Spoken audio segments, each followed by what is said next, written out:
এক নজরে দেখে নাও, আমি দেখো এই থালাটার মধ্যে আমি কী নিলাম। তো তারপর তোমাদের দাওয়াত রইল আমার বাড়িতে ভর্তার। কারণ আমি যেহেতু ভর্তা লাভার, সো আমার বাড়িতে যে আসবে তাকে কি আমি ভর্তা না খাওয়াই পারি।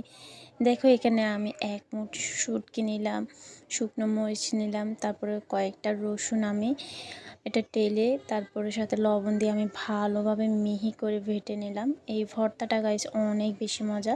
তো তারপর সাথে এখানে আমি ধুন্দুল দিলাম, এটা আমি অবশ্যই পুড়িয়ে নিলাম আগুনের মধ্যে। তো দেখো আমি এটা সুন্দরভাবে মিহি করে বেটে তারপরে একটা টমেটোকেও আমি পুড়িয়ে নিলাম আগুনে।